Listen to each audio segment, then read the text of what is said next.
Greetings of the day. In today's video of business finance, we will start with the third problem related to the calculation of working capital requirement. In the earlier videos, we have seen how we can calculate profit on the basis of cost as well as profit on the basis of sales value. In this video, we will see some extended part of the working capital requirement. The question says that a company has an annual sales of 54 lakh with a profit of 15% on sales. At the same time, company considers depreciation as an inclusive part of its production process or as an inclusive part of its production expenditure.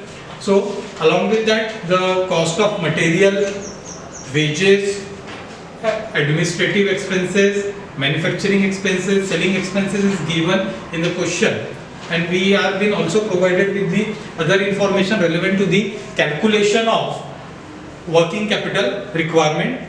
So we will move towards the forming solution, but before getting to the calculation of working capital requirement, we have to first of all prepare the working note so that we can calculate cost of goods sold exclusive of depreciation or excluding the depreciation, as depreciation does not form part for what we can say working capital requirement. So first of all, we have to calculate depreciation and deduct it so that we can have cost of goods sold excluding depreciation. So what is been annual sales given in the question? It is 54 lakh less. We have to also deduct profit at the rate 15% on sales. We have used the formula 54 lakh into 15, 54 lakh into 15 divided by 100, 54 lakh into 15 divided by 400, we would get our answer as 8 lakh 10,000. 8 lakh 10,000. This is cost of goods sold. Cost of goods sold. We have to deduct it 90.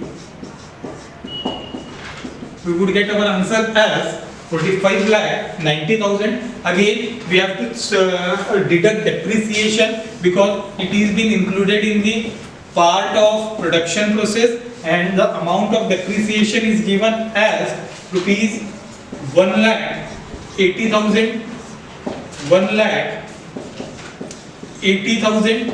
Again, we have to deduct it so that we can get our amount of cost of goods sold excluding depreciation.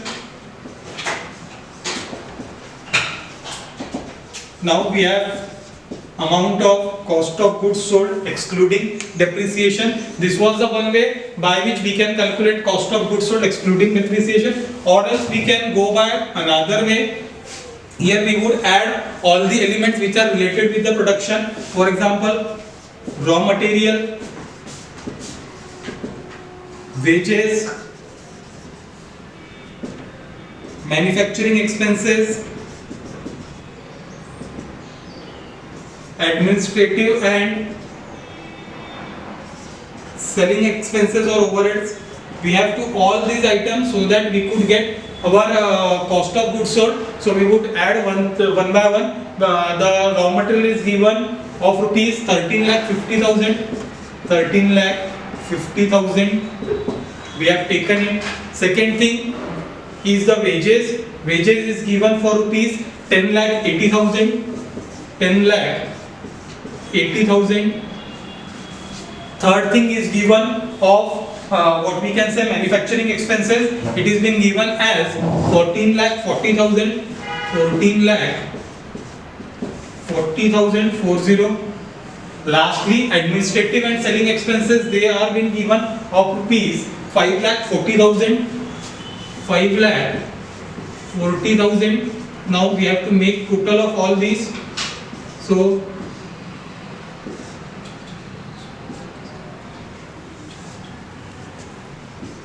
it is 40. Sorry.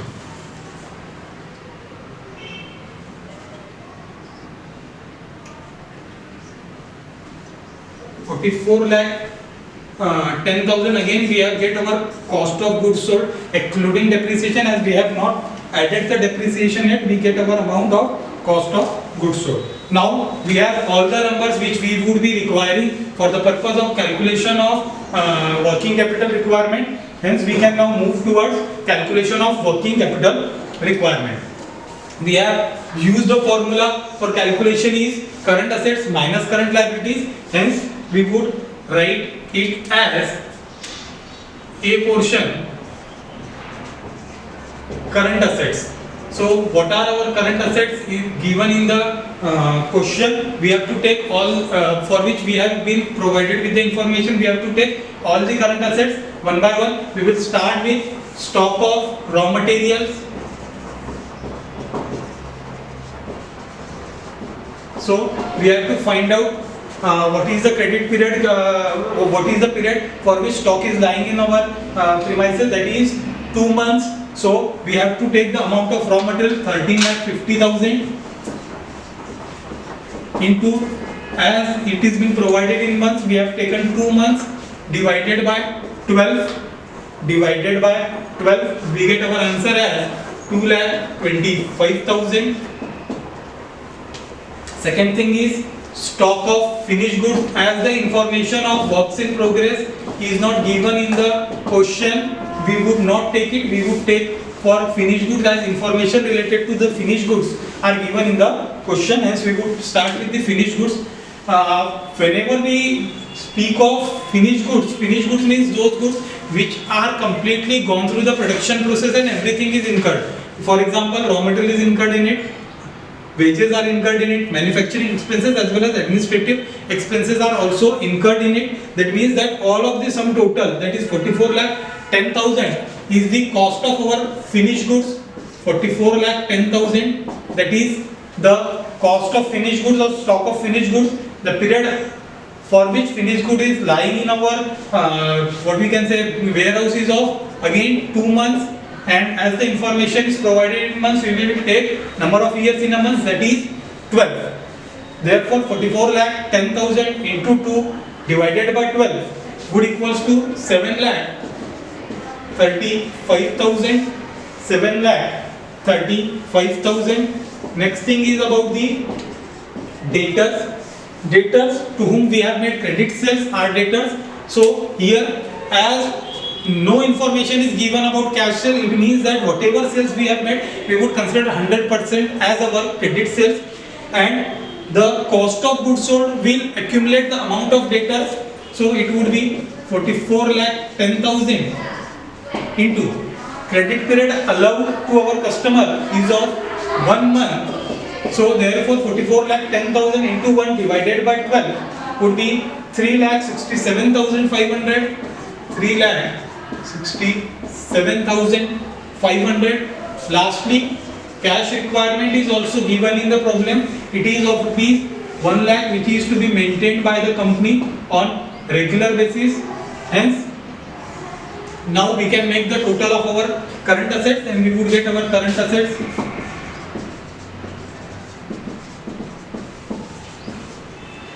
So what is our current asset? We have to make total of this 500.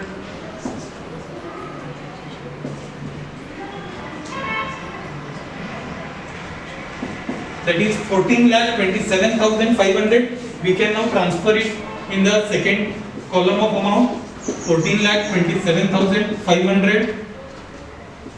Now second thing we have to take is our current liabilities. Again, information related to current liability is taken for those things which are provided in the question. For example, we have been clearly given that information related to creditors, information related to wages, again manufacturing expenses as well as administrative expenses. For all these expenses or all this thing, we have been clearly provided information that what is the payment time period for all these things. So we will start with the creditors. Creditors are the person from whom we have taken some kind of supply and they have allowed us certain part of credit. Mostly the creditors are related with the material So our material is of raw material is of 13,50,000. The time period allowed by creditor is 2 months. So therefore 13,50,000 into 2 divided by 12 would equals to 2,25,000. Second thing can be related with the wages, that is outstanding wages. The information is given in the question that time lag for payment of wages is of 1 month. Therefore, the amount of wages is 10,80,000 into 1 divided by 12 would equals to 90,000. Third thing, payment of manufacturing expenses. The time lag for payment of manufacturing expenses is given again for 1 month, and the amount of manufacturing expenses we have calculated is 14,40,000 into 1 divided by 12. The answer is 1,20,000. 1,20,000. Next thing, administrative and selling expenses.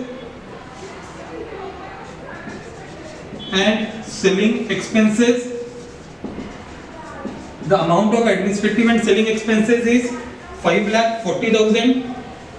5,40,000 into the credit period, the period allowed for payment of manufacturing expenses is again 1 month into 1 divided by 12 would equals to 45,000.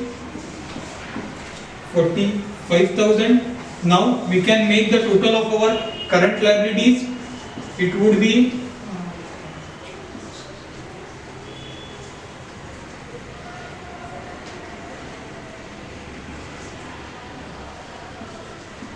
equals to 4,80,000. We can transfer the amount in the second column so that we can calculate our gross working capital.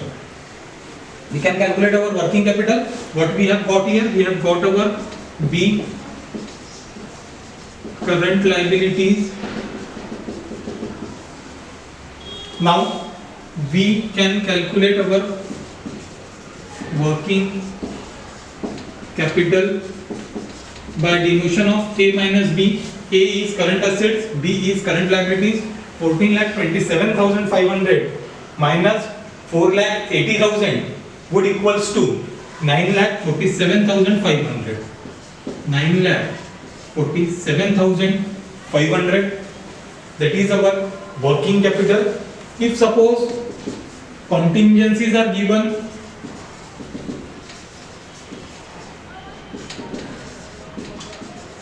then we have to add it, but in the question as contingencies part is not given, we can directly transfer 9,47,500 as our net working capital requirement. Net working capital requirement. So this was related with the question. The question was not different. It has been given related to the profit on sales, as well as there was the depreciation part. Working note can be framed into two parts. We have done both the part. We have again simply done the work which we have done in the earlier question. Stock of raw material would be calculated on the amount of raw material as well as the information provided with related to the stock holding. Again, finished good would be calculated on the basis of cost of goods sold. Debtors would be on the credit sales, that is the cost of goods sold. Cash already been given. Creditors, usually creditors arise from the raw material purchase, so it would be taken. Again, wages, manufacturing expenses, administrative expenses, respective amount is already been provided with us.